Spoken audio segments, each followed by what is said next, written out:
Thank you, Mr. President. Your Excellency Minister Nestor Arbito Chica of Ecuador, Mr. Antonio Maria Costa, Executive Director of UNODC, Excellencies, ladies and gentlemen, I thank the General Assembly for organizing this important debate. Let me begin with a story. You may think it is about the victims, but in many ways it is. But it is also about someone else who had the will and the courage to act. Grace Akalo was a young high school student in Uganda who dreamed of being the first person from her village to go to the university. Then came the Lord's Resistance Army. Rebels took her and 138 other girls from their dormitory and marched them into the forest. Grace told her story at the Security Council last week. I listened with the heaviest of hearts. My spirit died, she said, recounting how she was forced to kill and was repeatedly raped. She was followed into the forest by the headmistress, Sister Rachel, who confronted the rebels. They threatened to kill her in front of the girls. She was asked to leave, but instead she faced them down, risking her own safety so that others could be freed. In the end, she was able to rescue more than 100 girls. Grace was not among them, but Grace did escape later and was reunited with Sister Rachel.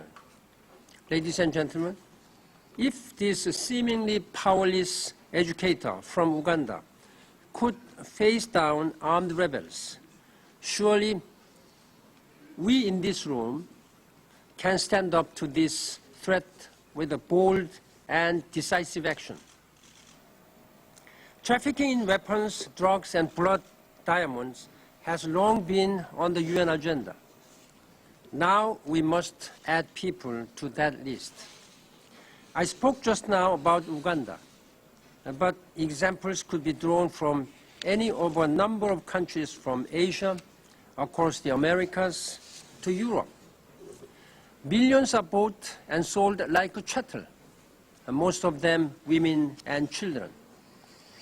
That is why more than a year ago, I launched a campaign called Unite to End Violence Against Women. Human trafficking is indeed one of the worst forms of violence against women and girls. We have made some progress, but we must do more. Clearly and simply, we must do more. Partners are coming together. Member states are starting to shoulder a greater share of responsibility. The global initiative to fight human trafficking, known as UN.GIFT, has done invaluable work. Many UN organizations, the NGO community, and celebrities are actively raising awareness. And I have just appointed a new special representative of the Secretary General on violence against children, Ms. Marta Santos Pais. But these efforts need a greater coherence. We have to take a tougher line against this crime. Some liken human trafficking to modern-day slavery and call for a new abolitionist movement. In days of old, there was an underground railroad. Today, we want traffickers to see on oncoming train strong laws, a broad alliance, and concerted action and zero tolerance. We can do this. For evidence, look to the Democratic Republic of the Congo. Just this month, staff from the United Nations mission there freed another nearly 2,000 children from the integrated armed forces there. More than 1,300 children have been liberated since January this year.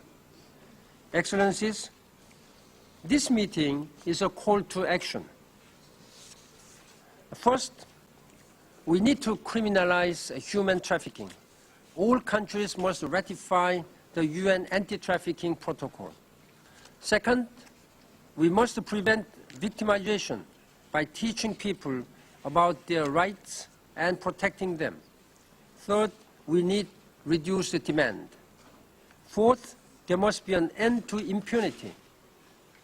When I visited the DRC, I confronted the President, Prime Minister, and the commander of the Congolese forces in eastern Congo and told them that trafficking in women and sexual violence are crimes. The United Nations has a list of 5 senior officials credibly accused of allowing their troops to perpetrate such crimes. I asked for them to be called to account. We should all do the same in every country where similar crimes are committed. Fifth and lastly, we must protect the victims. If we think about it, we understand that fighting human trafficking cuts across all fundamental issues. It is about human rights, peace and security, development, and family health. In the most basic sense, it is about preserving the fabric of society.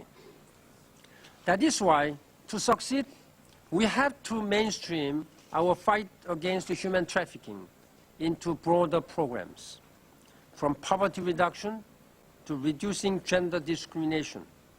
Many of you here today have called for a global plan of action. I welcome your determination. And I say this: we will achieve nothing without uniting and speaking out. We will achieve nothing by offering fine rhetoric, not matched by deeds. Moral outreach is all too easy. Real action takes real commitment. I do not doubt our commitment here today, but let us not be under any illusions. Our humanity and our effectiveness as an organization will be measured by results. Thank you, ladies and gentlemen, excellencies, for your commitment and common cause. Thank you very much.